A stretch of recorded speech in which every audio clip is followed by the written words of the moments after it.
Hibaj. Vítame vás pri počúvaní a sledovaní bežeckého podcastu Nielen o behu, ktorý je plný pohybu, športových príbehov, inšpiratívnych osobností a vtipných momentov. Tak neváhajte a poďte sa s nami hýbať. Ahojte, vítajte pri počúvaní nášho podcastu a nielen počúvaní, ale aj sledovaní podcastu a dnes tu máme veľmi zaujímavých a vzácnych hostí, musíme povedať. Ja len tak do histórie načriem, že jedného z našich dnešných hostí sme sa sem snažili dostať už od založenia tohto podcastu a nejako sa nám to nedarilo. Až následne prišiel ďalší člen jeho tímu a už sa to nakoniec podarilo. Takže Maťo, ty máš slovo teraz momentálne. Áno, ako Peťo už naznačil, tak sme radi, že v štúdiu môžeme privítať Maja Priatku. Ahoj Majo. Ahojte. A ten, čo to všetko zostrojil, toto, že Majo sem prišiel a prišiel s ním, je Mišo Salva. Mišo, ahoj. Ahojte. Ahojte. Tak Michala poznáte už z našej pozvánky na preteky, kde nám predstavil svoj pretek, ktorý organizuje, to je beh Lozornom, tak iba takto na začiatku, ako to dopadlo? Dobre to dopadlo. Hej. Bola tam jedna taká chyba, ktorú sme spravili pri tej dlhšej trati, čo sa nám stalo, že sme zle navigovali bežcov. Takže z toho som trochu taký sklamaný a poučil som sa, ako to urobiť na budúci rok, ale prišlo dosť účastníkov, ako 300 bežcov sme mali, atmosféra bola dobrá a ľudia si to užili, takže sme sa rozhodli urobiť aj ďalší ročník, takže to bolo pre mňa významné zistenie. Držíme palce každopádne. A chcel som sa spýtať, Salvovcov je veľa vo Zvolene, nemáš tu nejakú rodinu? Nie. Pozvolený nie, ale pri Nitre, hej. No dobre, tak teda ešte raz gratulujeme a sme radi, že toto podujatie bude pokračovať, lebo naozaj aj v tej pozvánke to zaznelo, že je to skvelý formát a aké máš ty myšlienky a dávaš do toho, tak to je super. Takže sme radi, že to bude pokračovať a sme radi teda aj, že Majo, ako už Peťo spomínal, prišiel. Teda podcast máme 2 roky, je toto už 86. diel nášho podcastu a Majo sa tu už ocitol konečne, tak sme radi, že si sem prišiel. Tak aká bola cesta sem do podcastu, keďže nahrávame to, môžeme prezradiť, nahráme v útorok a ty si len včera v noci priletel z Andory. Áno, no tak prespal som vlastne v Bratislave a ráno som sa zobudil a začal som sa presúvať vlastne na stredné Slovensko. Takže posledný týždeň mám taký rozcestovaný a mnoho zážitkov a toto je vlastne taký vrchol. No. Prvá otázka ma hneď napadá, že čo je pre teba ťažšie? Behať, cestovať, teda myslím lietať, alebo šoférovať? No a asi tá cesta vlastne, kým sa človek dostane na štartovnú čiaru, tak je dosť náročná. Už potom ten samotný beh je vlastne už to, čo vlastne tomu predchádzalo, tá minulosť, no a natrénovanie.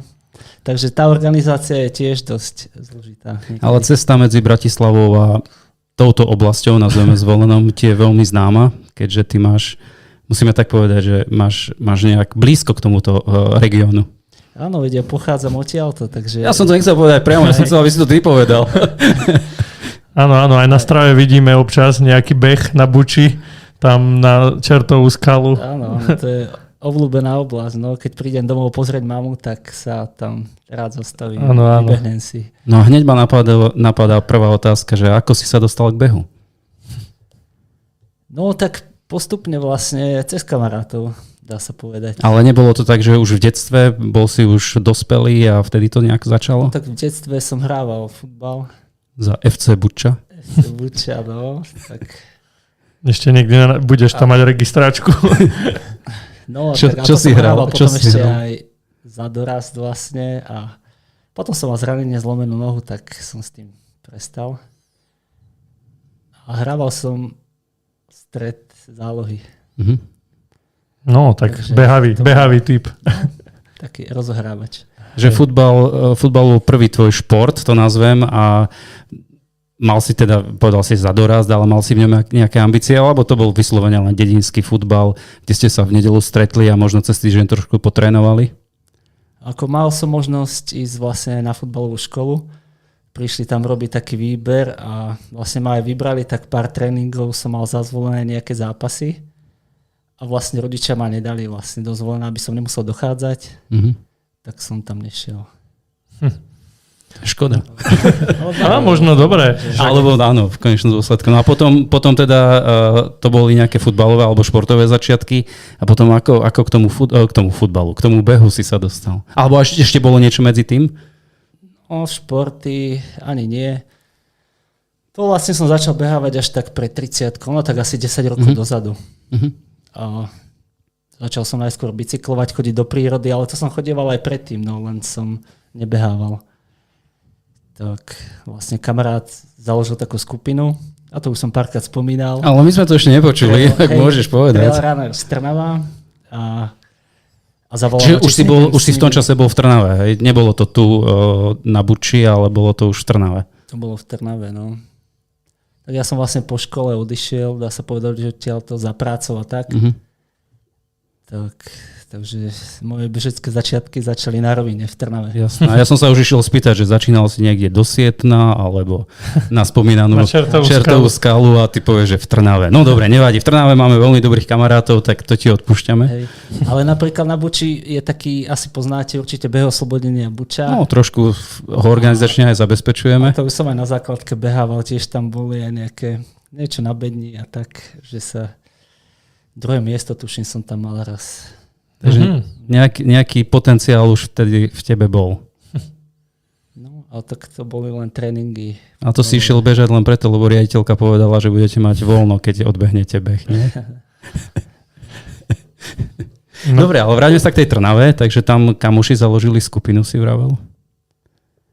Áno. No a teda začal som s nimi behávať a sa to na mňa nabalovalo. No. Tréningy, potom som pozeral nejaké prvé preteky, čo boli, no to bol tuším pretek na Pajštún, nejakých 11 kilometrov. No a to začalo baviť, tá atmosféra vlastne. Hej. A vlastne celkom rýchlo som začal dosahovať dobré výsledky, takže som pridával na tréningoch. Takže si bol aj na krátkej trati rýchly. Išlo ti to, hneď výsledky prišli, keď vravíš? No ale ja som najskôr behával len tak asi prvé 2 roky, až potom vlastne som začal pretekať. Jasné. No dobre, ale aby sme nešli úplne celou tou históriou. Nie. Ja som chcel ten začiatok, vieš, že ako sa dostal Majo Priatka k behu. Toto bola moja pointa.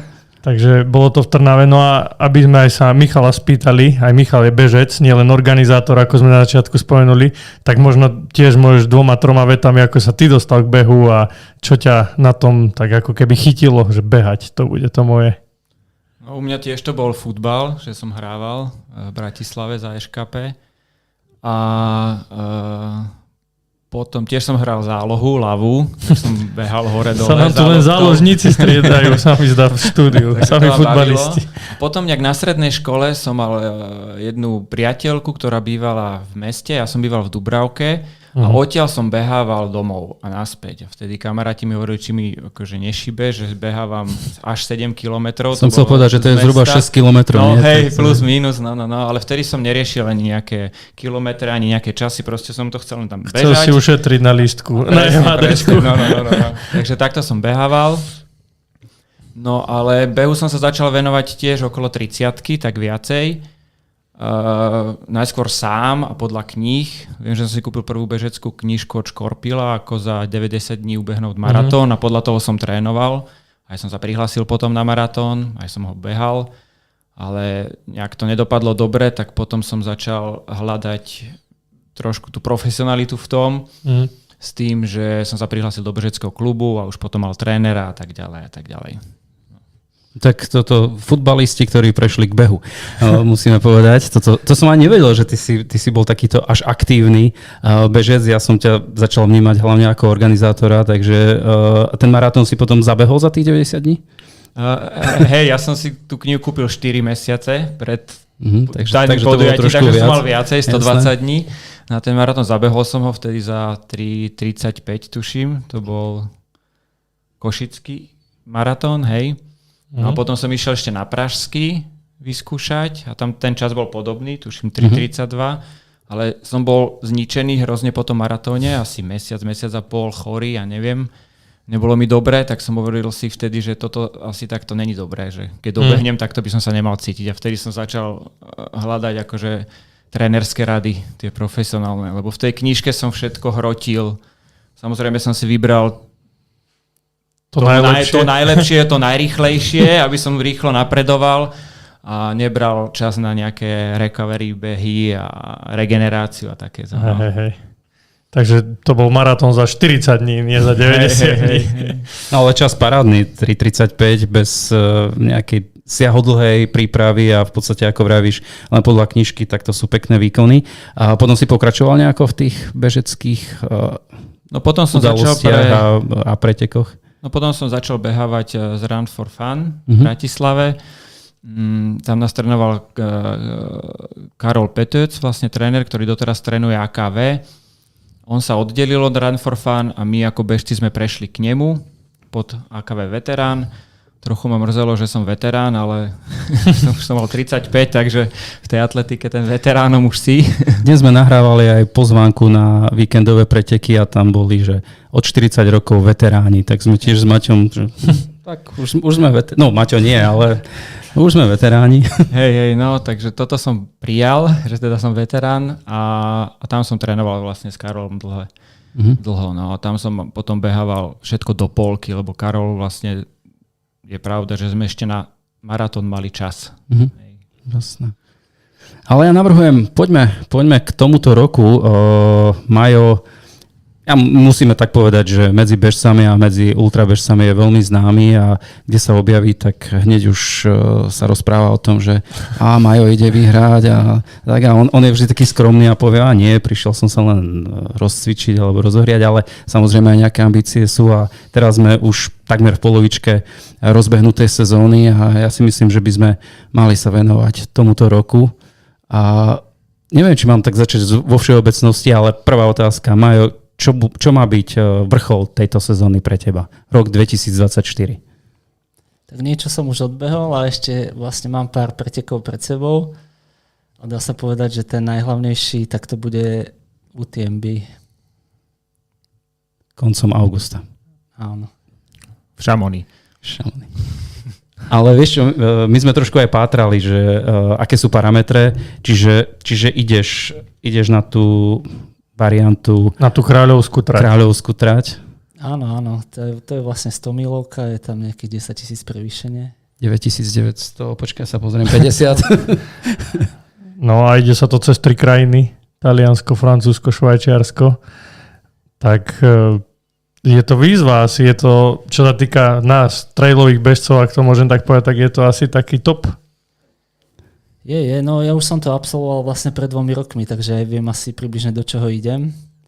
A je to fakt pekné, ale aj dosť náročné, no takže treba tomu podriadiť aj nejak prípravu a tréningy. No ale poďme k tomu. Toto si zvolil ako základný cieľ sezóny. Predpokladám, že máš nejakú ambíciu, čo tam chceš dosiahnuť? No tak keby sa pošťastilo, tak vylepšiť svoj čas pred 2 rokov. A ten bol aký? Teraz sa pozerám na Maťa. Maťo, máme štatistiky? Nemáme? 24 hodín a nejaké 3 minúty. Asi. Tak teraz bude cieľ po 24 hodín, aby si to za jeden deň zmákol. No vraví, že sú tomu teda podriadené aj tréningy a isto aj tie preteky.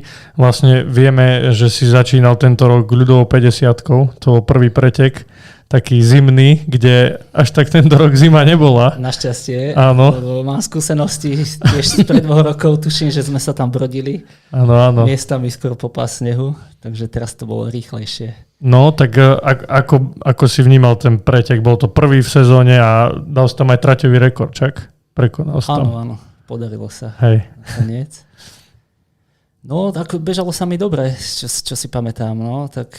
že akože miestami sa šmíkalo, že bol tam taký ľad, takže zbehy som mal opatrnejšie, ale kopce sa mi vybiehali dobre. A vlastne, chcel som pridať, lebo vlastne bol to ako taký nominačný pretek na majstrovstvá Európy, ktoré už prebehli. Tak chcel som podať aj dobrý výsledok. A to sa podarilo aj naozaj, aj ten čas bol skvelý, aj keď teda vieme, že tie podmienky tam rozhodujú, že pred 2 rokmi sa brodil, teraz to bolo občas ľad, ale väčšina bola skoro, dajme tomu, že suchá, hej, že nebol tam sneh. Ale aj tá atmosféra, aj na tom štarte, aj v tom Uhrovci, to tam žije naozaj. Je to nie také super, také otvorenie tej sezóny bežeckej. Hej, páči sa mi to, aj keď v zime moc nepretekám, tak to som sa som sa dal nahovoriť. No, to som sa chcel spýtať, že ako sa vysporiadávaš so zimou, lebo môže byť aj minus 20 ráno, ale tento rok to nebolo tak, ale predsa len, že aký máš vzťah k zimným behom? No veď od toho preteku, keď som sa brodil v tom snehu, tak som potom sa chodil učiť lyžovať, lebo som si hovoril, že v zime fakt, že to nemá zmysel proste behať v takom hlbokom snehu.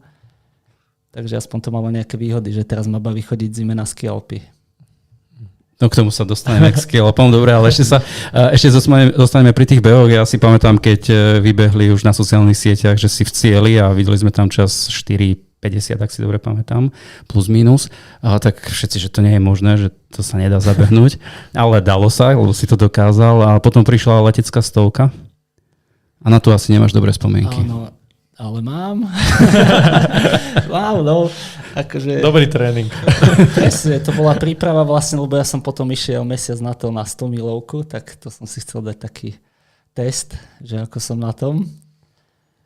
A začali sme veľmi dobre, vlastne bolo to rýchle. No začali ste veľmi z hurta. No, až mi to pripomenulo pretek na Mozartovi, lebo tam sa tiež bežalo vo vode po rovine a prišlo prvé stúpanie a ma začalo vypínať, ale tentokrát našťastie to tak nebolo, že išlo mi to dobre aj v tých kopcoch. No nastala taká situácia, že vlastne ja som zle odbočil. A tá križovatka nebola nejako značená. Ja som vlastne vybehol, neviem, jak sa volá teraz ten kopec, Pánska Javorina. Môže byť, ale vieme, kde sa tie sľučky ako keby spájajú. Áno. No a ja som bol na trase, to som si bol istý a na tej križovatke som videl ďalšiu fáborku, takže mne viacej nestačilo a bežal som ďalej. A keďže tam je aspoň jedna šípka, tak by som sa pozrel a by som zmenil smer. A ja som vlastne zbiehal znovu na 3. občerstvovačku zo 4. A keď som to zistil, už teda som si zabehol, tak som si povedal, že stačí na dnes. Ale dobehol som na a nikoho si tam nestretol, keď si odbočil? No prvého bežca som stretol, tak som len prebehol a už mi to začalo dochádzať. Pri druhom som sa zastavil a pýtam sa ho, že kam toto ide. A keď mi to povedal, tak potom mi to ešte aj s paličkou nakreslil, že kde som asi spravil chybu, lebo mne to nedochádzalo, že som spravil chybu. Jasné. Lebo ja som bol stále na trati. Hej, že si bol v tom, že idem po farborkách, že idem v protismere. Áno. No bol v smere, ale... No a vedel som, že sú za mnou rýchlici, Maťo Halas, A toho prvého si stretol od tej odbočky ako ďaleko zhruba, že to sa nedalo, čo 5-10 minút, či ďalej oveľa? No, tak 10 minút, ale tak keď ideš naplno, vieš, to ako pravda, ešte máš to vybehnúť naspäť a už by som bol asi tretí a tak som to vyhodnotil, že... Jasné. Takže si to nakoniec dobehol na tú občerstvovačku. Nakoniec som mal nejakých 85 kilometrov a bol to dobrý tréning. No lebo ja musím povedať, že z môjho pohľadu som sledoval online tie výsledky na tých občerstvovačkách a ste tam boli naozaj s Maťom, aj s týmto z Česka, ako sa volá? Tomáš bol ten za vami a potom pozerám ďalšiu občerstvovačku a Majo tam už není, že to čo je, vrajím, že to asi, vrajím si to GPS-ko alebo niečo, že to zlyhalo. No bol taký rýchly, že sa ani nezastavil, len prebehol. No tak to sa stáva občas, že Jasné. Asi každý kufroval podľa mňa na týchto. Jasné. Určite sa to stáva, len ty si tam vyslovene išiel teda tréningovo, lebo z tohto, ako hovoríš, mi to príde, že si chcel ísť na víťazstvo a keď už nebolo to víťazstvo dosiahnuteľné, tak si to preto vzdal. Ja som to vyskúšal, buď alebo, že buď to vydržím, alebo nie. No. Takže išiel som tak tú hranu, dá sa povedať. Že... Vlastne na tom kritickom mieste, kde si zle odbočil, tam si bol prvý? Áno. Tam si bol prvý. Že Maťo bol za tebou. 10 minút asi som mal na tej poslednej občerstvovačke, čo mi hlásili. Jasné. Tiež toto je nevýhoda byť prvý, lebo keď ideš za niekým, tak sa aspoň môžeš pridržiavať niekoho. Tým ťa nechcem odrádzať, že máš bežať pomalšie. Ale je to tak, že v tom trailovom behu žiaľ aj tie orientačné schopnosti musia byť, aj to, no je to. A v hodinkách si nemal trasu? Mal som. Hej? A nevraveli ti nič? Ja som to neregistroval, lebo vybehol som ten kopec a vlastne už išiel zbeh. A vieš si to predstaviť, že si na tom chodníku a vidíš tú fáborku, tak jasné, a v zbehu ideš sa nemusíš pozerať. aj oveľa rýchlejšie všetko, že nevnímaš tak úplne. No. Ja som niekde čítal alebo počul Maťa Halasa, jak on vlastne hovoril, že on jak odbočil správne, lebo on tam raz zabludil tiež, tuším, tak on keď nezbadal stopy, lebo hore bol nejaký sneh, a keď on vedel, že Majo je pred ním, ale keď nezbadal stopy, tak vedel, že sa niečo stalo, že asi Majo zablútil, už bol prvý. Alebo on si mohol myslieť nejakú chvíľu, že on zle odbočil. Nie, on že vraj presne vedel, kde je, lebo mal skúsenosť. Mal skúsenosť. No. Viacej bežcom sa to stalo zrovna na tom bode na tom preteku. Že... A to bol vlastne tvoja prvá letecká stovka? Čiže ty si tam ešte predtým nebol tak nebola tá skúsenosť, ako ju mal teda Maťo. A teraz rozoberáme toto zakufrovanie. Mal si aj iné vo svojej kariére kufre? Viacej bolo ich. Ale nevzdal si to vtedy. Bola preznačená trať. Jasno. Aj to sa mi stalo, alebo som zakufroval. Volal som kamarátovi napríklad zo Švajčiarska a potom mi posielal mapku, že kde sa nachádzam, kde je občerstvačka, aby som sa vrátil. Tak, jasné. Že rôzne situácie. To len možno na vysvetlenie, že tá chyba sa jednoducho stane. Nie je to vždy len možno zlým značením, ale pak pri tom behu, keď sa beží naplno, tak tie odbočky sú. A to je vždy, tak poviem, trošku nevýhoda tých, čo sú na čele, že musia fakt detailne poznať tú trasu, respektíve sa niečoho držať. O toho sú tie hodinky, vlastne tam človek má mať tú trasu a ísť podľa toho. Aj preto som si ich niekedy kúpil tak dávnejšie, lebo som behával bez nich a stalo sa mi to často. Lebo som mal nejakú turistickú navigáciu, ktoré vypadával signál. A teraz už bývajú lepšie značené tie preteky, ale niekedy to nebolo až tak, že Fáborka, kde tu. Ale môžem povedať aj z mojej skúsenosti z víkendu, že na Kubínskej holi, čo bol Sky Race, tak tiež bola vlastne situácia, kde sa odbáčala krátka trať a dlhá a bola tam akože šípka obrovská rozmeru A3 a aj tak niektorí bežci, čo mali ísť na dlhú trať, odbočili na krátku. Jednoducho tiež povedal, že ja som bežal za niekým, kto tam odbočil, tak išiel za ním a nepozeral ako keby. Čiže aj tá trať naozaj môže byť dobre vyznačená, ale niekedy jednoducho v tom zápale toho boja nevnímaš ani, že aké meno je tvoje, iba dreš. No. Áno, ideš naplno, tak... No ale tak povedal si teda, že okolo 85 km to na konci bolo, takže ako tá príprava na tú 100 miľovku bola, nie? V rámci možnosti OK. Už presne koľko to bolo, asi 3 týždne pred tým pretekom, takže vlastne mi to aj stačilo. Čiže to bola taká kontrolka. A ešte vlastne medzi tým bolo ALS-ko, kde sme sa aj stretli, kde si vlastne nebežal, ale bol si to... Bežal, to zle hovoríš, on tam bežal, tak, ale nesúťažne. Hej, to som len tak cupítal, prebehol som si tú trasu, ale teda, lebo ako náhle mal som možnosť vlastne aj štartovať, nechcel som, lebo som súťaživý a určite by ma to strhlo a naháňal by som sa tam niekde vpredu. A to bolo už tesne pred tou 100 milovkou. No, mne sa zdá, že týždeň. Týždeň asi, áno. To môže byť. Tak nejak to bolo. No dobre, a tak teda už poďme k tej Istrii, tak to bol... Legendárna Istria, musíme povedať. To bol ako keby, môžeme povedať, že taký highlight toho úvodu sezóny, že tá 100 miľovka a možno taký test na to UTMBčko, čo ťa teraz čaká? Presne tak. Ono vlastne, ja som sa nedal do lotérie na UTMB a prihlásil som sa na 2 preteky. A to bola vlastne Istria a Andorra. A bola tam taká možnosť, keby že sa mi podarí bedňa, tak môžem ísť vlastne automaticky na UTMB. Tak hneď na Istrii si to splnil tým pádom. Hneď na Istrii, no a vlastne akože na bedni som neskončil. Bol som až 4., ale spätne ma vlastne kontaktovali. Písali mi mail, že mi gratulujú a že ak chcem, tak sa môžem prihlásiť. Čiže aj keď si bol 4., tak aj tak. Neviem, či niekto odstúpil, alebo nechcel ísť vlastne z tých 3. A potom oslovili mňa, alebo to už zmenili možno aj pravidlo, lebo sa to tam mení a nemám to úplný prehľad. To asi málo kto je odborník na toto UTMB, tieto pravidlá, lebo tam naozaj sa všetko mení, ale toto, čo vravíš ty, že to som mal aj ja, tú informáciu, že vlastne prvý traja idú.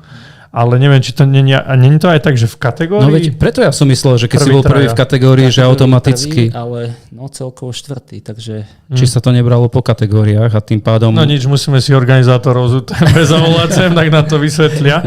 No dobré je, že ide, že aj keď si možno nedúfal, alebo teda dúfal a takýmto spôsobom ideš. Ale poďme ešte k tej Istrii, lebo tieto preteky, od nich veľa ľudí rozpráva. A ako si ich vnímal ty? No veľmi pekný pretek, ale aj dosť náročný, čo sa týka terénu. Teda hodne sa bežalo po kameňoch. My sme štartovali na noc, vlastne o 5:00 po obede a tam ešte bolo dosť teplo. Napriek tomu, že jarný mesiac ešte, koniec marca to bol, či už 1. apríl? Koniec apríla, tuším ten posledný víkend. A teda bolo hodne teplo, no a hneď som sa chytil s tými prvými asi v top 10, ale teda musel som zvoľňovať, lebo fakt som... Cítil si, že to nie je ono. Že no na takú dlhú trať to ešte bolo čas, kedy pridať. Čiže sa začalo svižne, hej? No, dosť. A aké tempo tam bolo na začiatku? No, neviem, tam sme aj zbiehali, tak tuším tak štvorkové tempo, aj pod možno. Na 100 miľovku dobrý úvod, zohriať nohy. No a kde sa to nejak tak začalo lámať, že si možno začal predbiehať tých bežcov?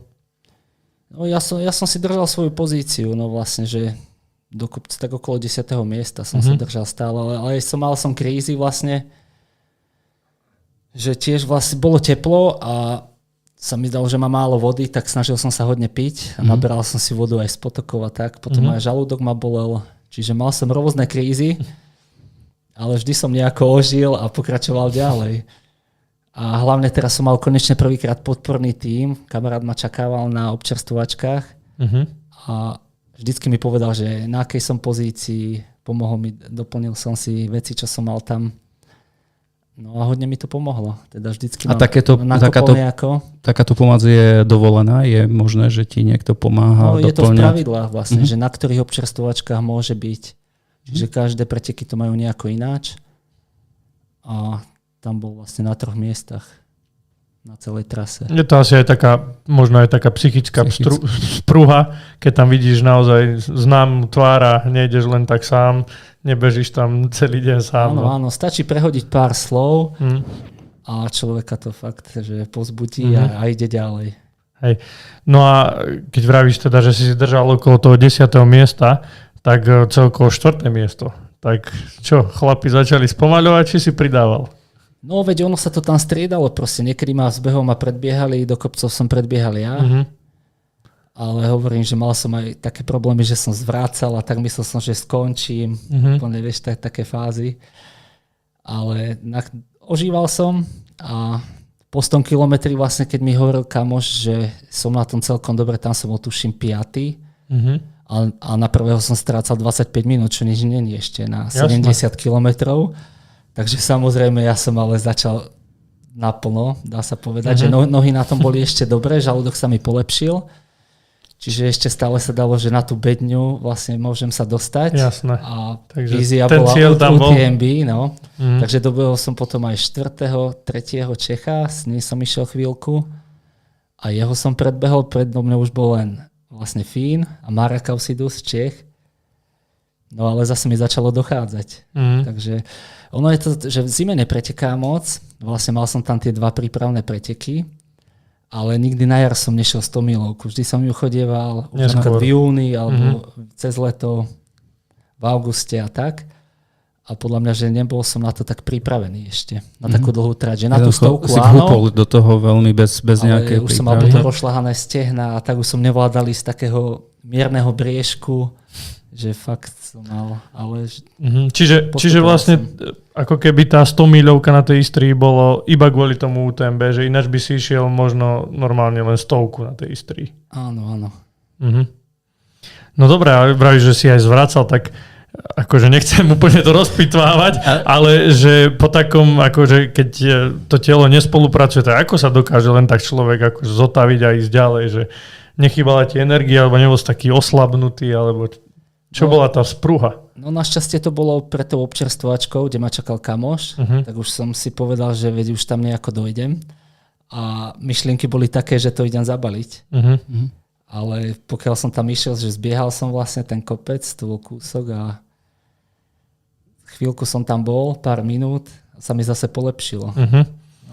No a keď vravíš, že také stavy som prekonal, akože, ale zo zvracaním som nemal nejaké také skúsenosti počas behu. To som sa chcel spýtať, že tí, čo behávajú dlhé trate, tak bežne aj zvracanie alebo nejaké zažívacie problémy, to sa objavuje a nie je to nepríjemné, ale nie je to nič nezvyčajné. Keď vravíš, že sa ti polepšilo, tak tým pádom úplne nemal si v tomto prípade takú krízu. Ty si povedal teraz, že si už si to mal chuť zabaliť, ale mal si stále tú nádej, alebo veril si tomu, že sa to polepší a vieš ako na to, alebo ako prebieha ten jedálniček a príjem vody, nejakého jedla počas takýchto dlhých pretekov? No vieme, že ty si zaťažený na gély. No posledne veľa toho nejem na pretekoch, popravde. Týmto nedávame návod, že netreba jesť, to len Majo málo jedáva. A Aby som nezaťažil ten žalúdok, hlavne kvôli tomu, aby som nemal potom, nejaké problémy. Potom necítiš, že, no, tak poviem, že si hladný, že ti chýba energia? No, tak bežal som aj 30 hodín a vlastne odbehol som to len na vode a na nejakých geloch a takých doplnkoch výživových. Uh-huh.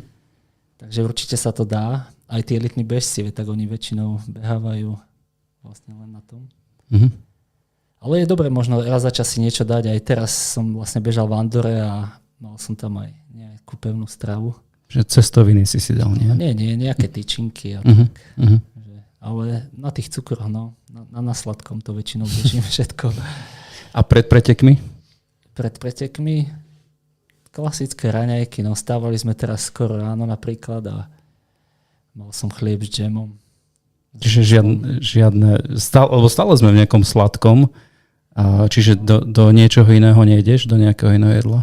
Neviem, no tak deň predtým ja mám rýžu alebo cestovinu a také, ale už pred behom veľa toho nejem, aby som nemal plný ten žalúdok.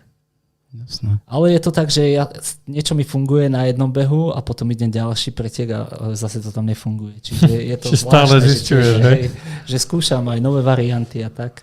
No a keď vravíme o tých geloch, tak vlastne spolupracuješ alebo si podporovaný značkou Edgar? No to som bol. Či už nie? Teraz ma podporuje Kompava. Vlastne. Sponzorujú, takže od nich výrobky. Áno. A už si nejak na to zvykol, alebo je to v pohode? No už pár mesiacov vlastne, takže už to mám vyskúšané. OK. No a teda... Ja som sa teraz chcel Michala spýtať, lebo ty si povedal, že mal si tam kamaráta, ale my sme to ešte asi ani nepovedali, že aká je úloha teraz Michalova. My sme len povedali, že vďaka tebe prišiel Majo sem, ale nepovedali sme nič viac. Že aký je váš vzťah? Áno. To je také zaujímavé, lebo Majo vlastne, ja okrem to, že sám behávam, tak som začal vlastne aj trénovať tak pred 2 rokmi kamarátov, im písať tréningové plány a študovať to a viacej sa o to zaujímavať a potom som si urobil kurzy a okrem vlastne behu, ktoré bolo moje hobby, aj stále je, tak robím ako keby v gastronómii a chodím na jeden festival, ktorý je v Mošovciach. Je to taký hudobný festival a mám tam stánok s jedlom. A Majo tam na festival chodil. A ja som vedel, že on teraz je rozmýšľam nad názvom Drienok. Áno, hej. Rýchlo lovil som v pamäti a pomohol si mi. Áno. A ja som ho raz oslovil a sme sa začali rozprávať a on bol s ruksakom a nejak tam turisticky prišiel. A potom mi hovorí, že on beháva, ja že však ja viem, že ty behávaš, tak sme išli spolu raz behať. No a potom sme sa začali viacej rozprávať. No a tá spolupráca ako keby vznikla tak, že ja mám rád tiež ten ultrabeh, venujem sa mu 3. rok teraz. Najdlhšiu trať mám 100 kilometrovú, 100 milovku som ešte nebol. No a som ho začal sledovať, že ako trénuje, ako ja trénujem, tréningy, knihy, začal som si robiť kurzy a takéto, tak som mu navrhol, že by som mu pomohol možno nejakú spoluprácu so sponzormi, trochu so sociálnymi sieťami. Prepáč, teraz ťa zastavím, čiže Majo, ty si bol stále len, ty si prišiel, zabehol a išiel si domov. Hej, nič okolo toho si neriešil. No, tak ja trénera som nemal nikdy, že behávam stále tak pocitovo a tréningy si plánujem sám. Jasné. Takže prepáč, ja som ti skočil do reči, ale teraz môžeš pokračovať. No potom som sa ho opýtal, že či by nechcel, že by som mu robil takú že analýzu, tak ako trénuje, že by sme urobili diagnostiku, vtedy vlastne prišiel ten nápad s Kompavou, lebo oni majú aj diagnostické centrum na VO2 Max a tepovky a testy na krv a výživu robia a všetko. Takže toto sme nejako dohodli, spackali a nejak takto postupujeme teraz možno 4-5 mesiacov, hej, že postupne. Majo sa presťahoval vlastne na Liptov, tak riešime tam nejaké možnosti spolupráce, napríklad lanovku, hej, že aby trénoval z behy, čo hovoril, že ho všetci predbiehajú, tak má vybavené, že môže lanovkou chodiť hore-dole. Počkaj, iba hore. Iba hore. Keď zbehy, tak hore a keď výbehy, tak zase dole, aby si nezničil stehna. Takže toto a vlastne snažíme sa aj, ak to môžem už povedať, na UTMB Chamonix urobiť vlastne video a film s Adamom Lisim, sme ho oslovili. A snažíme sa získať na to vlastne prostriedky, aby sme urobili také 30-40 minútové video o jeho príprave na ten pretek, samotný pretek, lebo tam chceme ísť ako nejaký tím aj na občerstvovačkách, aj celú tú prípravu nejaký týždeň pred. Takže okolo toho je nejaká tá robota. Takže toto sa mu snažím ako keby pomáhať. A tým sa vzdelávam aj ja, čo sa týka tréningu a plánovanie tréningových jednotiek, či už pre ňoho, alebo bežcov, ktorých mám. Takže toto je asi tak naša spolupráca a občas ideme zabehať spolu a tak. Koho máš ešte ako zverencov? Mám asi teraz momentálne 13 ľudí, z toho 2 mám iba takých ultrabežcov, ktorí sa pripravujú, ostatné sú do polmaratónu. A nejakých 3 mám takých, čo začínajú s behom, že potrebujú len takú tú disciplínu a ten začiatok a sa zoznamujú s intervalmi a hlavne pre nich dôležité je to, že aby išli v ten deň behať, kedy majú napísané a veľa som zistil, že tým ľuďom stačí, že to majú napísané a vtedy idú. Keď to nemajú, tak radšej ostanú v posteli. No. Jasné.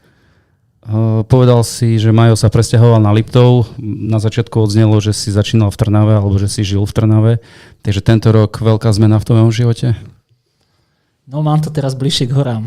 Čo je dobré, nie? To je výborné. No, nemusím toľko cestovať na tréningy a vlastne v zime, čo som už spomínal, na tie ski Alpy, takže teraz mám tam lepšie podmienky, dá sa povedať. Z jednej strany nízke Tatry, z druhej západné Tatry, vysoké. Už tam máš svoje obľúbené lokality tréningové?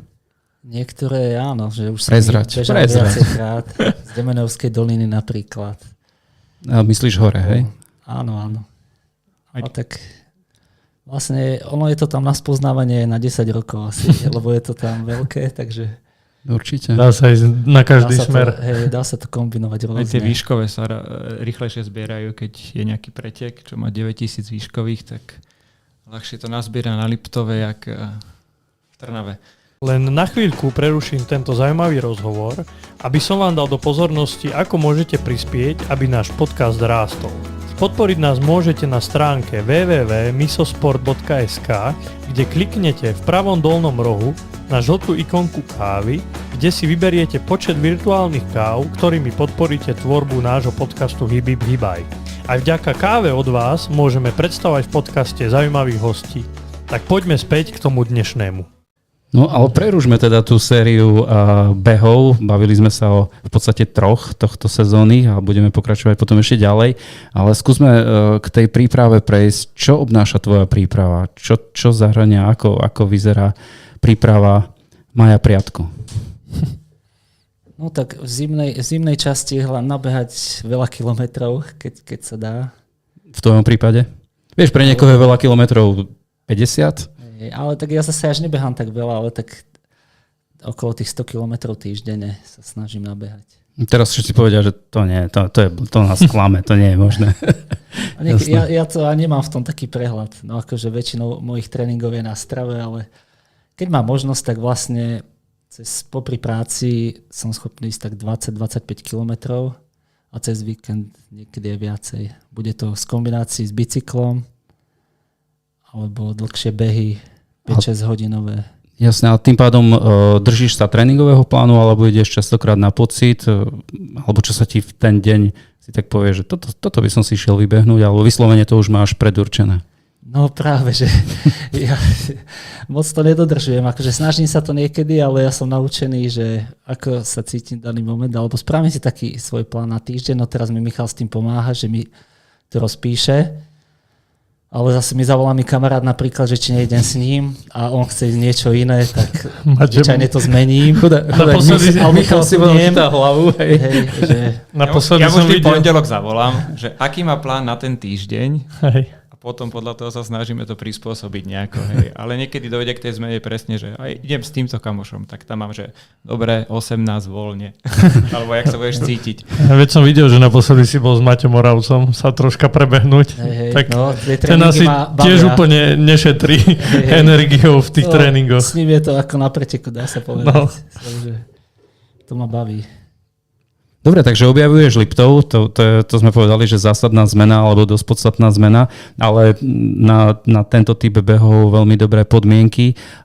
Spomenul si Demenovskú dolinu, čiže ťahá ťa to aj do západných Tatier, už si skúšal tak určite si skúšal, ale chodívaš aj do Vysokých Tatier? No, ako som sa presťahoval, ja som tam vlastne od mája, tak ešte som nebol teraz vo Vysokých, ale zvykol som tam chodívať cez leto. Keď som mal celozávodnú dovolenku, tak vlastne som mal nejaké preteky, aby som sa dostal do väčšej výšky, tak som zvykol chodiť aj do Vysokých. To je vlastne aj tá otázka moja, že keď sa pozrieme na to UTMBčko, čo ťa čaká, tak sa tam pohybujete v nadmorskej výške, tie najvyššie kopce sú 2400 okolo, tak asi aj to bude asi v lete náplň toho tréningu, že tie vysoké Tatry a tie vysoké nadmorské výšky, zvyknúť si na to. Presne tak. Aklimatizovať sa a chodiť aspoň cez 2000, aby tam čo najdlhšiu dobu. Ono dôležité je vlastne pozrieť si trať, naštudovať ju a keď ten pretekár trávi 60% behu nad 2000 vo výške, tak tomu je prispôsobovať ten potom tréning. Alebo keď sú tam tie výškové metre, tak je vhodné vlastne za ten týždeň, keď trať má 6000 výškových, tak za ten týždeň, aby on tých 6000 výškových aj odbehol, alebo 6,5, alebo 5,5. A takto sa prispôsobil tréning na ten daný pretek. Jasné, no ale keď vravíš, že na 2000, tak v Tatrách zase není úplne jednoduché behať 60% behu nad 2000 metrov. Presne nad tým som uvažoval, nehovoriac o tom, že už aj potom sú tie chodníky trošku plnšie, keď čas postupí. Neviem teda, v akom čase trénuješ, ale ešte ráno možno, keď je prázdnejšie, keď sú chodníky, ale už potom je to aj ťažké, keď sa vyhýbať máš. Ako toto zvládaš? No tam, kde behám ja, tak tam veľa turistov zrovna není. A v tých vysokých nemal som s tým problém nejaký, tak spomalím, obídem a idem si svoje. Jasné. Ono pri tej výške od 1300, kedy to začína, ten iný tlak, do tých 2100, 2200 je zhruba ako keby rovnaký. A pokiaľ ten atlet sa pohybuje v tomto výškovom rozmedzi a tam beháva, tak už úplne veľký rozdiel není. Jasne, keby bol 3600, tam už je to zase niečo iné. Čiže tak všeobecne v tých Tatrách jednoducho, Štrbské pleso má 1100 alebo koľko, 1300 začína už Štrbské. Čiže keď už zoberieme na Štrbskom, že idem stade hoci kde na tie štíty alebo len po chodníku cez Bystrú lávku alebo čo, tak už tá nadmorská výška tam je. Áno, už je tá magistrála na červené, keď idem hore po vrchu, tak tam sa dajú robiť pekné okruhy. Veľa ľudí ide do Tatier s tým, že idem si to vychutnať a nakoniec zistí, že nevideli z Tatier nič, lebo sa musia pozerať pod nohy. Máš aj ty takúto skúsenosť? Alebo stíhaš si aj vychutnať nejaký výhľad? No, samozrejme, tak ja občas zastavím, kochám sa, spravím si pár fotiek a idem ďalej. Takže nemám časovky také, že teraz idem a musím rýchlo prebehnúť, že som nervózny, že je tam veľa ľudí. Práve, že úplne v kľude, že si to viem vychutnať. A keď sú sily alebo čo a mám nejaký úsek, tak pridám a potom zase zvolním. Hneď ma napadne otázka, vnímaš aj nejakú popularitu, že ťa ľudia spoznávajú? Stane sa ti, že ťa niekto osloví alebo sa ťa niečo spýta alebo povedia, že ťa poznajú? Alebo sa chcú s tebou len odfotiť? No veď bežecká komunita sa rozrastá a vlastne cez sociálne siete sa aj poznáme a tak z fotiek, z akcií rôznych, takže vždy ma to poteší, keď ma niekto osloví. Čiže prehodíme pár slov, takže je to fajn. Nie si ako vysokohorskí nosiči, ktorí povedia, len nech nás nikto neoslovuje, lebo nevládzeme ani odpovedať, nezvládzeme kráčať a už odpovedať nemáme energiu, takže teba to poteší v pohode. Keď ťa stretnem niekde na chopku alebo niekde nad Zbojnickou chatou, tak môžem ťa osloviť, hej. Jasnačka. No dobre, a teda to sme už troška zašli do toho tréningu na to UTMB, tak už si teda Majo povedal, že síce s Michalom naplánujete nejaký ten plán tréningový, ale nie vždy to ide ako keby po masle. Tak povedzme, že čo ten Michal ako keby priniesol do toho tréningového procesu tvojho, že bolo to nejaká taká štruktúra, ktorú si dovtedy nemal, alebo ako to vnímaš? Už vravel, že také 4-5 mesiacov spolupracujete, tak už asi nejaký pokrok tam je, alebo... No akože veľa vecí v tom vidím, že som aj niektoré robil správne, niektoré nesprávne, že niekedy si naložím viacej, ako by som mal, že niekedy treba aj zvolniť, že je to viacej efektívne, ako trénovať do poslednej chvíli a potom ísť unavený na pretek, čo sa mi niekedy aj stáva. A A je to fajn vlastne taká spätná väzba, že vlastne to prekonzultujeme spolu, že či je to vhodné, to čo si vymyslím ja, alebo snaží sa mi on vlastne s tým pomôcť nejako a potom nájdeme nejakú tú strednú cestu, že čo by bolo asi najideálnejšie. Lebo asi ako z pohľadu takého trailového bežca, tak veľa trailových bežcov beha skôr na tie pocity, ako si ty vravel, že naozaj možno dneska sa cítim lepšie, tak ten kopec vybehnem rýchlejšie, že nie je to ako na tej ceste, kde sú jasne dané tempa a všetko, tak exaktne by som povedal, takže je to možno zaujímavé, že Michal priniesol ten pohľad možno naozaj ten vedeckejší, ako by som to tak nazval, a ty si to tak zase pocitovo stále berieš, tak možno to spojenie mne ako laikovi, keď sa na to takto pozriem zvonka, tak príde ako skvelá vec. Súhlasím. Preto som to aj privítal a vlastne tým, že sme kamaráti, takže je to jednoduchšie ako a predtým s niekým, koho by som nepoznal len tak. No to som sa chcel spýtať, či si predtým nemal už tak, že si niekoho hľadal, alebo či ťa niekto neoslovil, alebo musel prísť ten čas, aby ťa oslovil Michal. No ja sa inšpirujem tak vždycky, keď som mal kamarátov, športovcov okolo seba, tak každý ti niečo poradí a vlastne potom to skúšaš na vlastnej koži. No. Niekedy ti to funguje, niekedy nie. Niekedy ti poriadia totálnu blbosť. Ale treba vyskúšať. No dobré, a Michal, ty to ako vnímaš, túto vašu spoluprácu zatiaľ? Tak ja to mám tiež tak, že vlastne skúšame. Hej. Takže, ale tým, že ma to veľmi zaujíma, lebo ako si spomenul, ten cestný beh alebo dráhový je presne o tom tempe a tie tepy sú tam proste exaktné, rovnaké, dajú sa pekne držať a naplánovať, tak v tomto trailovom behu je to oveľa náročnejšie. Hej? A tým, že takisto viacej času trávi vonku, hej? Takže to telo je úplne inak.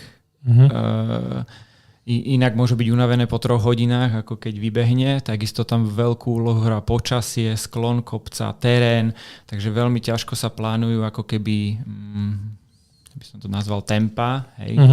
Čiže mne to dáva veľa v tom, že sa učím, keď s Majom komunikujem a niečo naplánujem a ma poteší, keď mu to vyjde, že akože to zabehol a cítil v tom, že to bolo prínosné, hej. Že napríklad s tými zbehmi na každom preteku, keď komunikujeme, tak vlastne mi hovorí, že tie zbehy ho obiehajú, že výbehy mu idú, tak pre mňa, alebo aj pre neho je fajn teraz, že trénovať tie zbehy. Hej? Lebo zbehy sa dajú natrénovať. Dajú, no. Dajú, hej? Takisto ako výbehy. Ja napríklad na sebe viem, že mne nejdú výbehy, tak behám viac z kopcov. Hej? A takisto toto sa dá tiež natrénovať. Čiže, a uvidíme, že kam to zase posunie. Že či bude cítiť po mesiaci, že aha, však dali sme pár zbehov.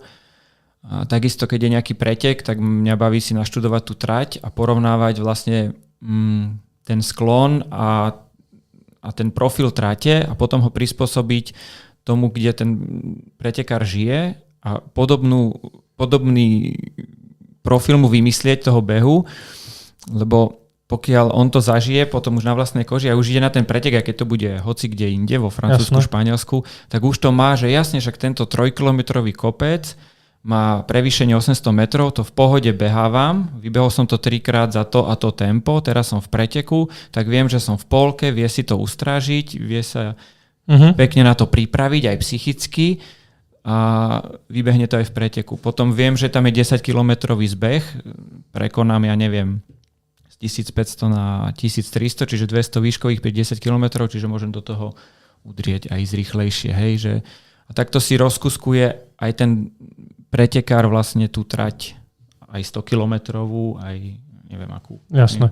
No a keď vravíš, že v tom trailovom behu je ťažké riešiť nejaké tempo, tepy, tak keď mu napríklad dávaš nejaký tréning, tak je to skôr o tých pocitoch, alebo aký je napríklad, povieš mu, že výbehy kopca, tak asi mu nepovieš, že chodí v tempe 4, keď ten kopec naozaj môže mať rôzny sklon, ale je to asi o tom úsilí, aké vykoná. Alebo... Je to úsilie a hlavne vnímané úsilie. Existuje tá kniha Základy ultrabežeckého tréningu od Jasona Coopa, vlastne to je aj on má takú aj univerzitu, ktorú teraz vlastne si robím taký kurz, USK sa to volá, kde pripravuje akože trénerov na ultrabežcov, ako ich správne trénovať. A je to vnímané úsilie od 1 do 10, kde 10 je naše maximum a 1 je úplne niečo easy, kde sa viem porozprávať, je to niečo ako vychádzková chôdza. A keď má Majo, tým, že bol aj na VO2 max testovaní, tak zhruba vieme, kde sú jeho maxima a kde je jeho tepovka, tak mu poviem, že keď ide nejaký kopec, tak nech to drží v nejakom úsilí. Už má aj pás, konečne, ktorý nenosí hrudný. Takže... Zavadzia, hej.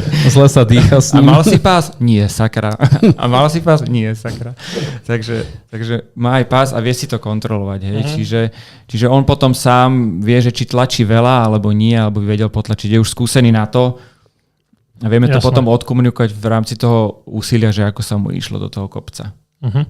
No, lebo narážal som aj na to, že či možno aj poslucháči, ktorí nás počúvajú a sú naozaj trailoví bežci, tak veľakrát aj mňa sa spýtajú, že je dobre si urobiť ten ako keby test na bežeckom páse, čo vieme, že väčšinou to robia naozaj tí dráhoví alebo cestní bežci, že tí trailoví to až tak neriešia.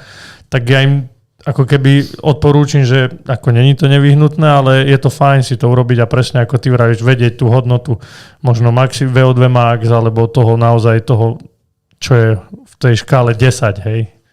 Podľa mňa trailový bežec sa musí pripravovať aj ako keby, nie že na dráhe, že nemusí byť zrovna dráha, ale musí to byť, že ide do tých vyšších ako threshold tempa, že to tam drží nejaký krátky čas, lebo sa mu to stane aj na preteku. A je to síce krátke obdobie, kedy to drží, že má, ja neviem, 8-minútové výbehy do kopca, 4 alebo 10, záleží, aký je sklon.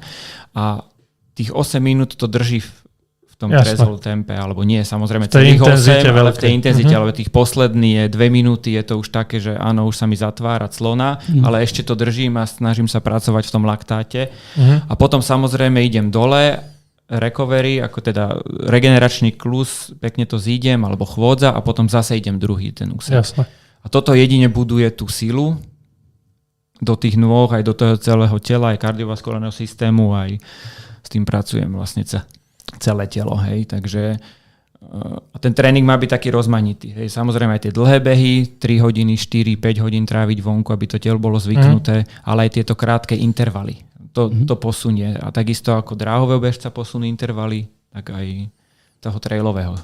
No a Majo, vravel si, že predtým ako prišiel Michal, takže tie regeneračné behy boli také troška v úzadí, že si dosť do toho tak dupal. Tak ako je to teraz? Že sú tie regeneračné behy naozaj dôležité a robíš to? Áno, robím.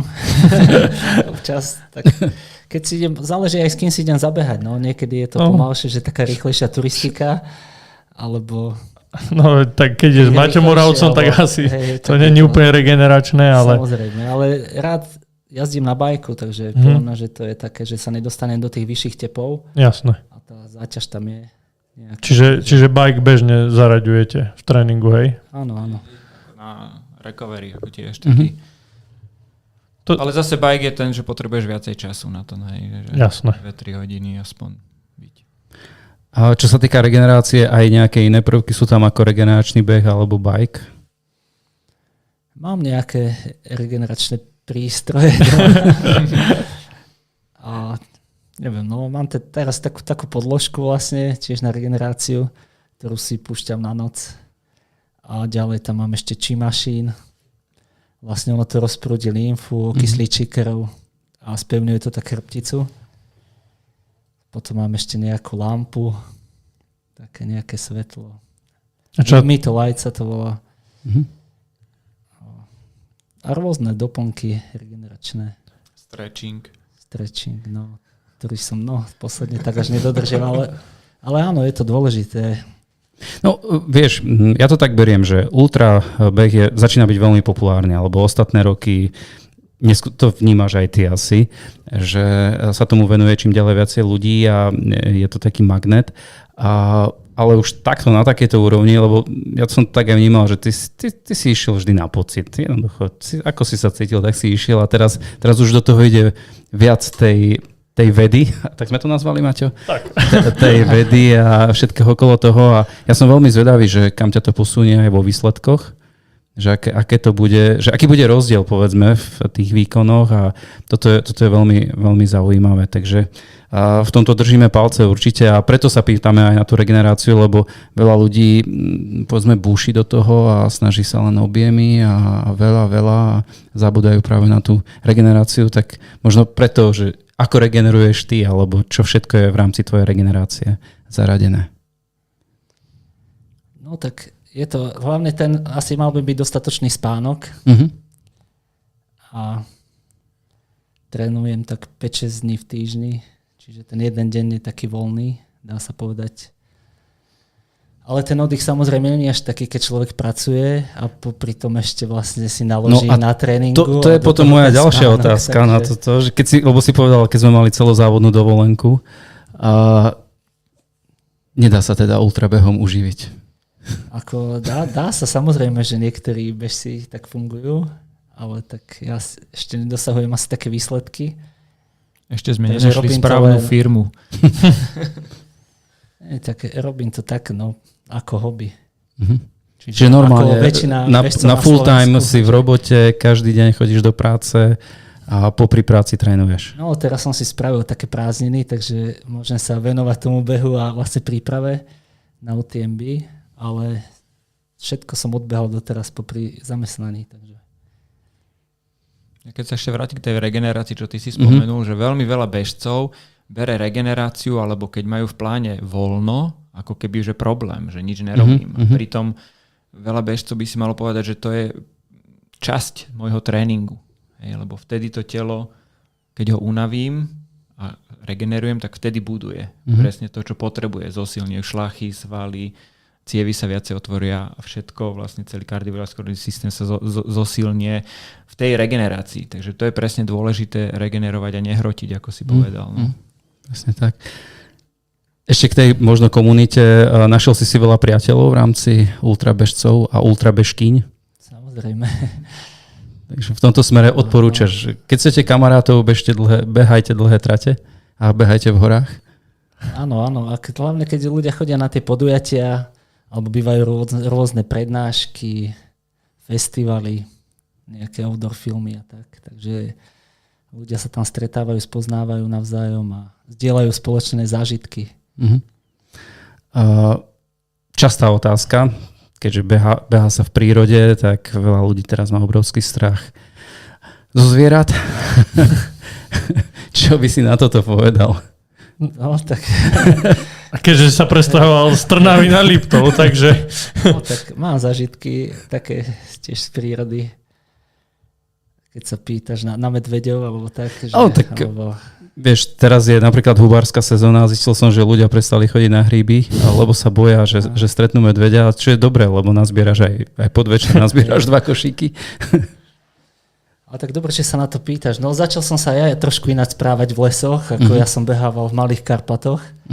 A tam vlastne som sa snažil byť úplne potichu, počúvať všetko, že keď nejaká srnka, tak som sa tešil, že vidím, alebo nejakého jelenia, tak áno.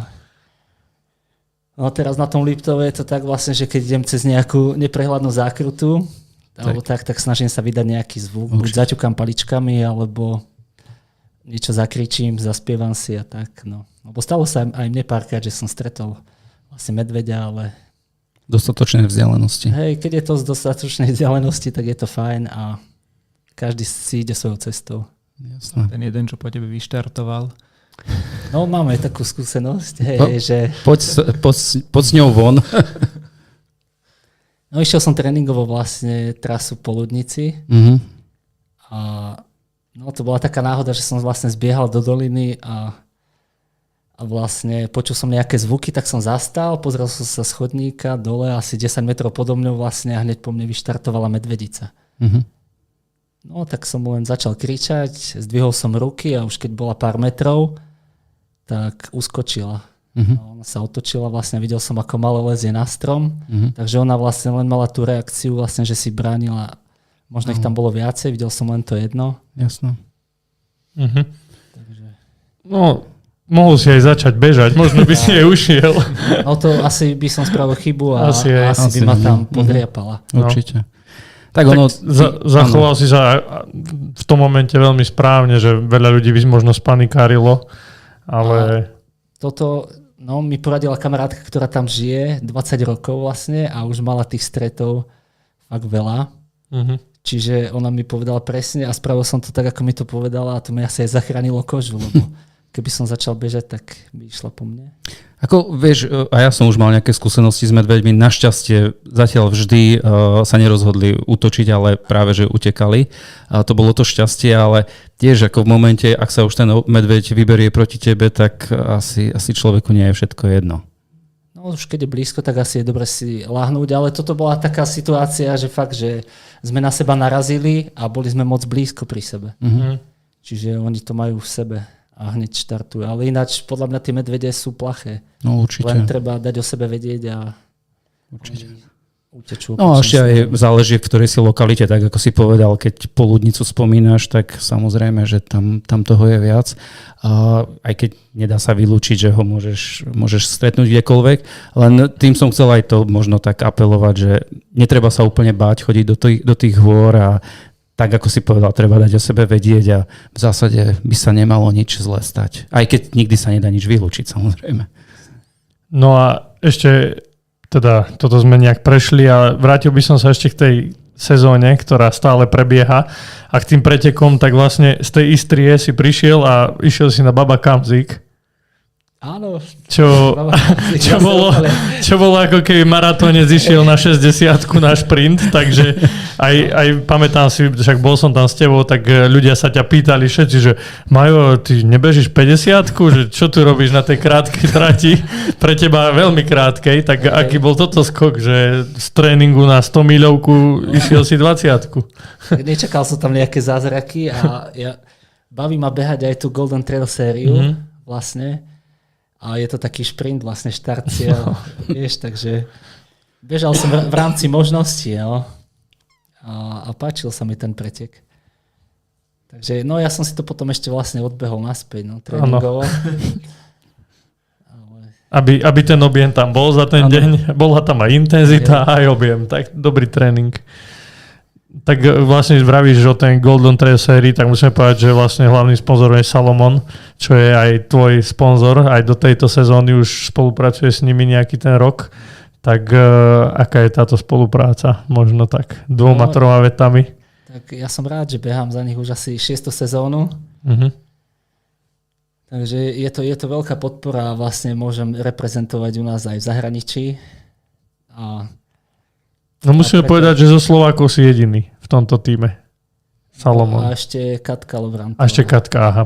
A ako prišlo k tej spolupráci? Oni si teba našli, alebo ty si hľadal partnera? No, bol som na bežeckom kempe a vlastne tam tiež sponzoroval vlastne Salomon, tam dával nejaké veci. Prišiel tam manažér, vlastne tak sme si boli spolu zabehať, sme sa bavili a potom vlastne sme si vymenili kontakt. No a už som mal nejakú bežeckú históriu, nejaké výsledky, tak som im to tam posielal a nakoniec mi to schválili, tak som rád. Takže si spokojný s touto značkou? Samozrejme. To je super, lebo akože Salomon naozaj patrí medzi špičku v tom trailovom behu, či už oblečenie, ale aj naozaj tie tenisky. Aj teraz máš na sebe, som obzeral už, keď si prišiel z Laby. Tak v čom beháš napríklad tú 100 miľovku alebo tú Andoru, tak aké sú tie tenisky, v ktorých teraz možno beháš, možno aj odporúčanie pre bežcov? No teraz, čo mi najviac vyhovujú, tak to sú S-Lab Genesis. A fakt sú aj do technického terénu, do dažďa, do blata. Vlastne tak už teraz už mám 3. A som s nimi spokojný. No. Takže asi také top. Keď vravíš o tom blate, tak vlastne môžeme prejsť plynulo ďalej, lebo po tých Golden Trail sériách ešte tam bol ten Valašský hrb a potom prišli majstrovstvá Európy, kde toho blata bolo celkom dosť. Tak to bola ďalšia tvoja reprezentačná skúsenosť a teda bol si reprezentovať aj s ďalšími bežcami, Peťo, Fráňo, aj Babi. Tak aké boli tieto majstrovstvá Európy pre teba? No, tak boli vo Francúzsku teda, trať bola krátka, že už taká 50 kilometrová, čiže zase tam sa išlo naplno bomby. A teda počasie bolo také, že predtým tam aj pršalo, takže bolo miestami, že aj po členky sme sa tam borili a tak. Čiže zase som strácal na tých zbehoch, čo sme tu už aj spomínali. Tak tam ma obiehali, ale tak snažil som sa, no, čo to dalo. Ale zrovna tam som mal problém aj s teniskami, lebo mal som vôľu a pri zbehoch ma začali pety páliť, aj tým, že som to mal premočené a tak. tak som sa aj bál vlastne, že či mi to nestiahne kožu a tak, ale potom vlastne mi kamoška požičala ponožky na občerstvovačke, ktoré som ešte natiahol na tie, čo som mal na sebe. Veľkosť 40 alebo 39. Bolo to. Tak som to dobehol nakoniec, no. No, bola z toho 48. priečka. Áno. Ale čas parádny, hej, ako dobre priečka, ale čas 6 hodín 08 na takej trate, keď vravíš, že blato, mokro.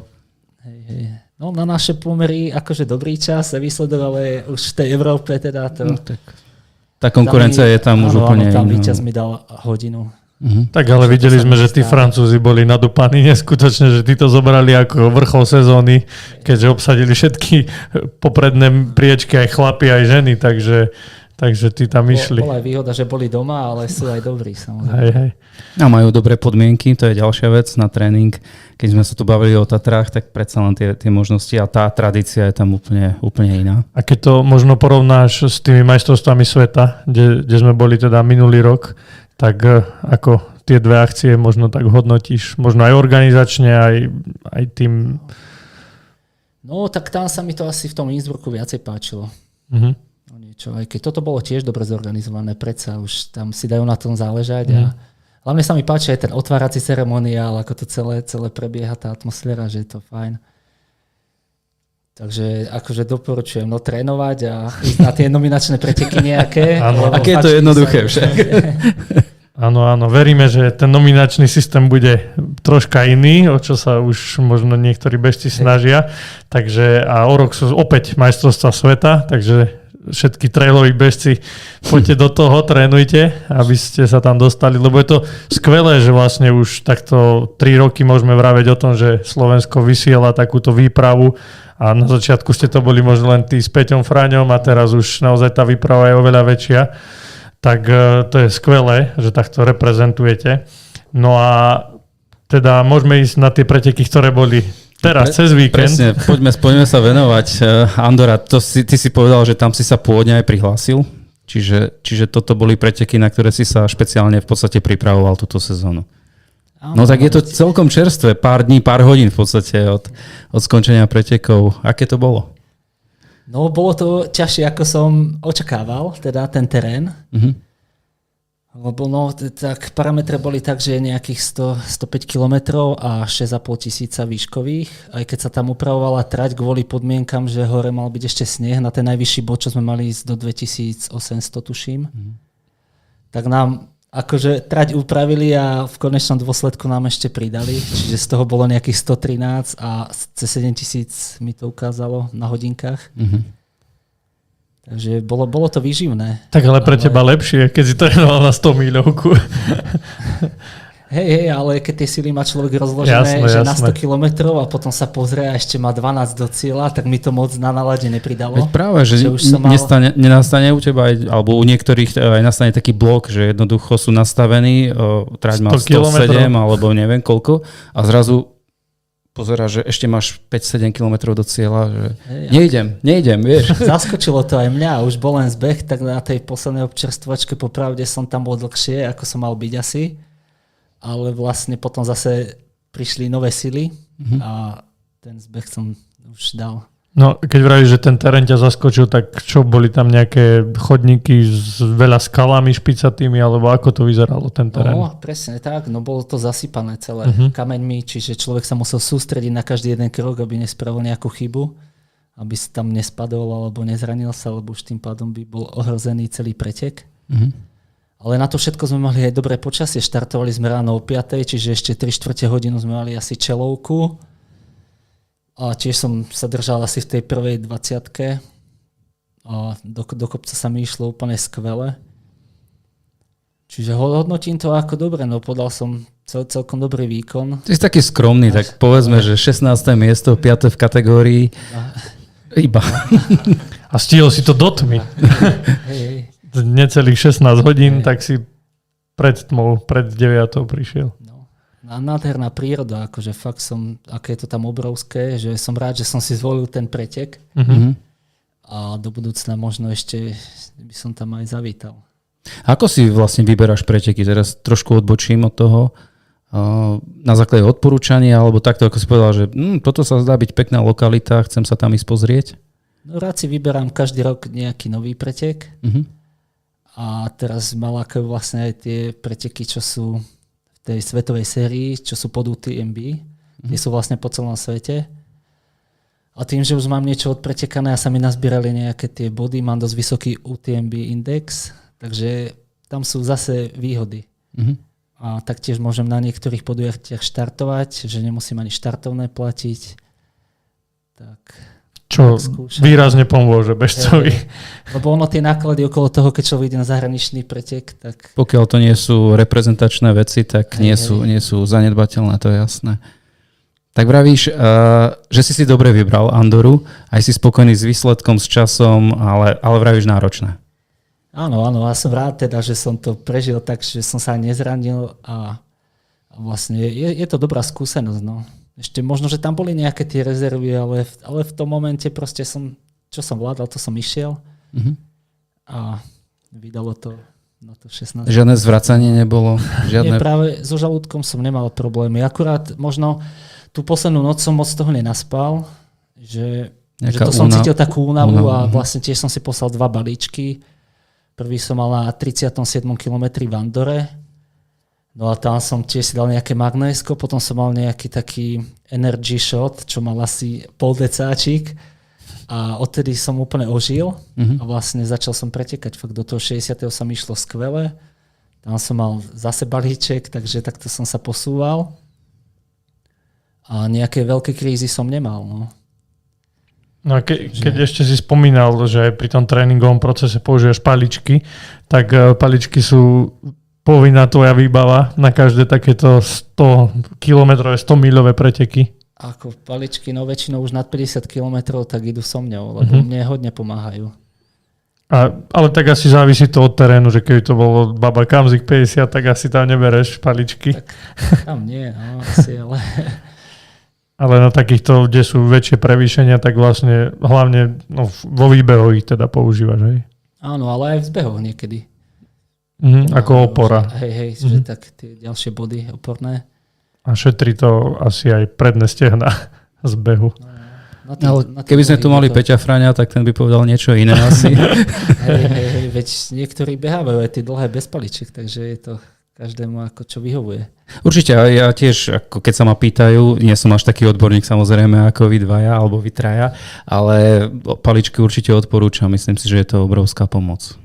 Zase aj v tom tréningu, keď je veľa stúpania, sú prudké stúpania a bežec viacej kráča a kráča s tými paličkami, tak sa toľko nehrbí. Je viacej vystretý a tým pádom aj viacej kyslíku dostáva do seba, dýcha, hýbe to vrchnou časťou a nehovorím o tej podpore. A tiež je to dobre potom zaradiť do toho tréningového procesu na to, aký pretek je. Hej. Keď ty hovoríš, že Baba Kamzik, jasne tam je tuším aj negatív. Hej, že tam je menej stúpania, klesania. Áno, hej, takže tam jasne paličky nebudem brať, ale keď je to nejaká 7,5 alebo 10 000 výškových na jednom preteku a je tam 6 kopcov, kde ideš do 3000, tak 60% tráte kráčaš, lebo aj tí profíci kráčajú akože rýchlejšie. A ten power hiking, tak je dôležité to aj trénovať potom v tomto. No. A to je dobre, keď si teraz povedal o tom kráčaní, takisto sa ma mnohí pýtajú, je možné, aby niekto bežal na chopok? Hej, tak taká otázka. Možno teraz otázka priamo na teba. Behávaš chopok? No akože behávam miestami, ale samozrejme je to aj taká turistika rýchlejšia. No to treba zdôrazniť, lebo každý si myslí, že keď sa povie ultrabeh, že to sa od štartu až do cieľa beží. Hej. Takže teraz odpoveď od človeka, ktorý má výsledky a ktorý beháva veľké behy, tak to poviem, kráčaš? Občas áno, ale väčšinou sa tí prví, čo sú vpredu, tak väčšinou celý pretek bežia. Ale že sú miesta, že kde sa kráča, ale je to minimum. Skôr by som povedal, že je to o tom, že môže byť aj nejaký strmý kopec a ty ho dokážeš behať, len je to o tom, ako naložíš tou energiou. Že keď máš tej energie dosť a vieš, že ju neminieš, tak môžeš bežať. Hej. Keď spomenieme iba Míra Hraška, tak Miro, či ide na krížnu, či ide hoci kde, tak on to beží. Že jednoducho je si toho vedomý, že tam minie viacej energie, ale ten pretek možno není dostatočne dlhý, aby tá energia chýbala. Hej. Jasne. Ale keď už je tá 100 míľovka a je tam nejaká stena, tak asi to nemá význam bežať. Hej. Zbytočné, určite. Ono ty ho vybehneš, ten kopec, len to cupitanie, behanie do kopca je tak isto rýchle ako ten power hiking za presne tebou. Tak. Čiže, ale samozrejme menej energie minieš pri tej chôdzi. Takže teraz sa bavíme o tej efektivite, aby si potom ušetril síly, lebo ten pretek čím je dlhší, tak tým viacej síly budeš potrebovať ku koncu. A je dobré to šetriť aj na začiatku neprepáliť a všetky tieto. Samozrejme záleží od typológie bežca, ale možno taký message pre bežcov, že naozaj pri ultrabehu sa aj kráča a je to úplne normálne. No ja prvý, keď som bol 57 Grossglockner, tak ja som prvý kopec vybehol, lebo všetci kráčali a že prečo kráčajú. A potom som to na 30. pochopil, keď som ležal na občerstvovačke a všetci ma obehli. Že, aha. A ty si kráčal na rovine a oni bežali. Kráčal na rovine. No. Presne. Tak, to sú skúsenosti. No a teda si 2 dní doma z Andory, tak aké sú ďalšie plány?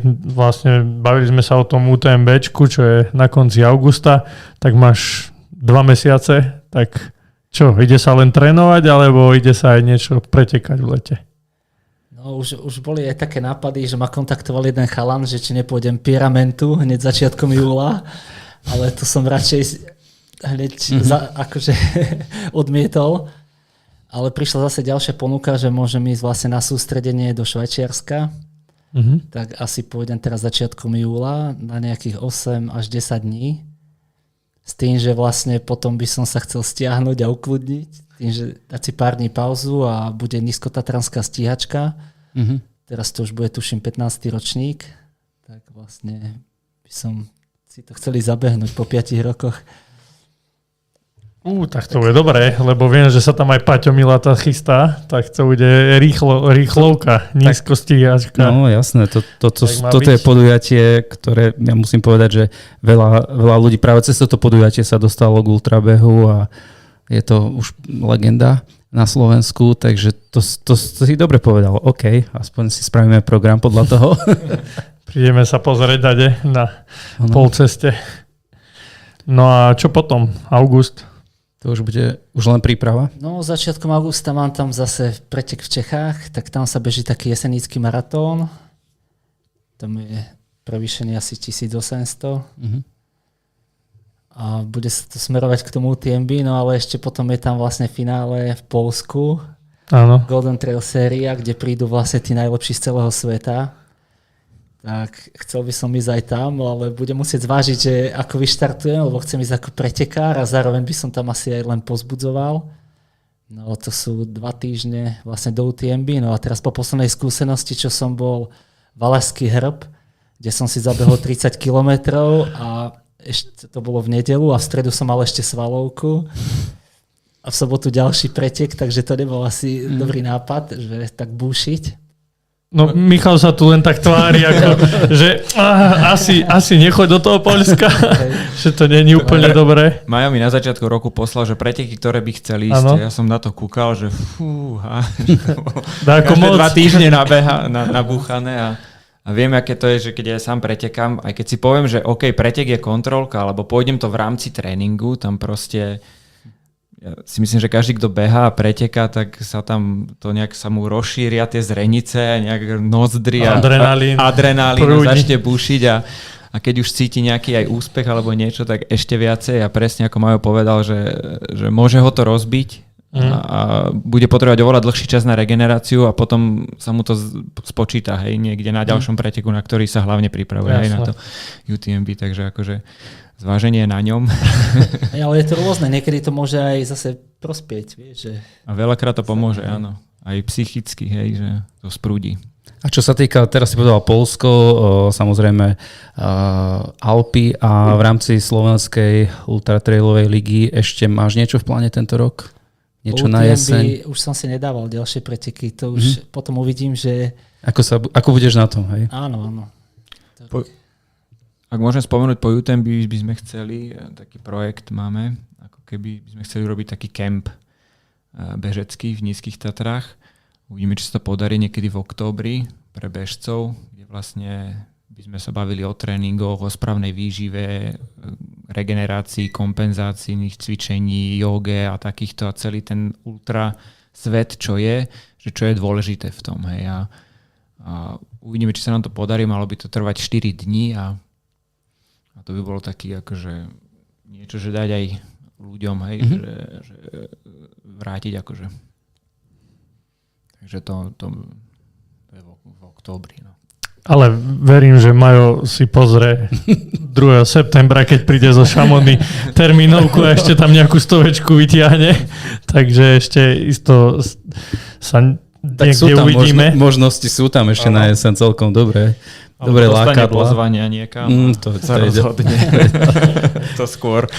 Ďalšia vec. Dobre, no tak asi sme vyčerpali túto sezónu. V zásade sme chceli z teba ešte vytiahnuť dieťa, uvidíme, ale dobre, tie nízke Tatry, to si fixujeme. A možno ešte niekde inde, ale asi je základ.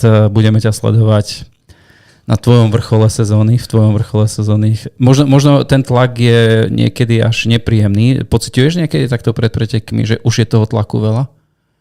No dosť, ale keď mám viac už pretekov, že už idem jeden za druhým, najťažšie je to asi odštartovať sezónu. Po tej príprave a tak, dať si na seba štartovné číslo, aj keď už som ich dal desiatky, tak znovu prichádza taký ten stres a že jak to bude prebiehať a pritom stačí sa len rozbehnúť a bežať si to svoje. To spadne, jasno. Tak.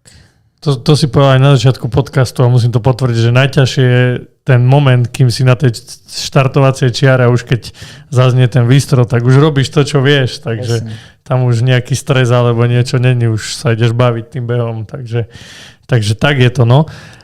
Otázok by bolo ešte veľmi veľa, ale treba povedať, že aj náš čas sa naplnil. No tak musíme len povedať, držíme palce, nech vám spolupráca funguje. My sme sa ešte možno chceli rozprávať aj o Krose Lozorno a tak, ale to asi až v ďalšom podcaste, Michal. Kľudne, není problém.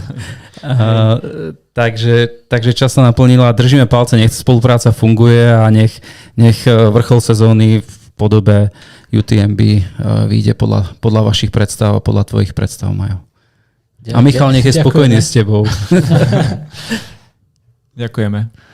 Ďakujem za pozvanie. A ďakujeme naozaj za pozvanie. Tak sme radi, že ste naozaj sem prišli a verím, ako aj Peťo povedal, že budeme už len na Facebooku čítať, či už na tvojej novej fanpage, ktorú musíme povedať, že kľudne si dajte na Facebooku Majo Priatka a tam pozerajte jeho výsledky, alebo aj na Slovak Ultra Trail, kde budeme vidieť tie články, že Majo na UTMB prvé miesto, takže sme zvedaví a budeme teda držať palce a vidíme sa niekde na pretekoch a tak.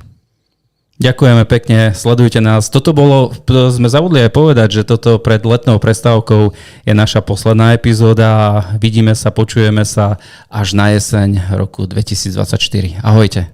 Ahojte a behajte. Ahojte. Čaute. Čauko. Ďakujeme, že ste si vypočuli ďalšiu epizódu nášho podcastu. Nájdete nás vo všetkých podcastových aplikáciách. Viac informácií o podcaste sa dozviete na www.misosport.sk. Ak chcete podporiť náš podcast, môžete tak urobiť cez platformu Buy Me Coffee.